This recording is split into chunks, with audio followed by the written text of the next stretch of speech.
আমাদের এত কষ্ট করে জার্নি করে বাড়ি যাওয়াটা টার্নিং হলো আমাদের ফ্যামিলির সাথে, পরিবার আপনজনের সাথে আমরা সময় মতন আনন্দে ঈদ কাটানোর জন্য। আমরা এত কষ্ট করে যাচ্ছি এটার জন্য, মায়ের মুখে হাসি ফুটবে, বাবার মুখে হাসি ফুটবে, আমাদের আপনজন আমাদের পথ চেয়ে আছে, তাদের কাছে আমরা ছুটে যাব, এটাই আমাদের বড় আশা। এই জন্যই আমরা এতক্ষণ ধরে বসে অপেক্ষা করছি গাড়ির জন্য, যেন আমরা আমার আপনজনের কাছে যেতে পারি। আমরা 5 ঘন্টার মতো অপেক্ষা করছি, তারপর এখনো গাড়ির সন্ধান পাই।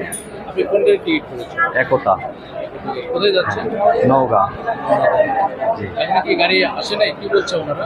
ওনারা বলতেছে এখানে দেরি হবে, এই একই কথা বলতেছে যে দেরি কেন হবে। দেরি হবে এটা কি বলছে? এটা বলতেছে না, দেরি হবে এটা বলতেছে। আমাদের অ্যাডভান্স টিকিট আগেই শেষ হয়ে গেছে। বর্তমান রাস্তার অবস্থা খুবই খারাপ, যার কারণে সব যাত্রী এখানে অপেক্ষা করতেছে। এইমাত্র কেবলমাত্র গাড়ি ছাড়তেছি, দুইটা গাড়ি এখন যাচ্ছে 5টা 6টা 20 মিনিট। রাস্তায় কি এতই জ্যাম? জি। এই কারণে গাড়ি আসতে আপনারা হয়তো পেপার পত্রিকায় দেখছেন 52 কিলোমিটার জ্যাম দেখাইছে। অগ্রিমের টিকিট ছাড়ছে 16 তারিখে গত মাসে। এখন যদি যাত্রী এসে বলে ভাই আমাকে একটা সিট দেন, আমাদের তো সব অগ্রিম বিক্রি হয়ে গেছে, আমাদের এখন তো আর কোনো সিট নাই।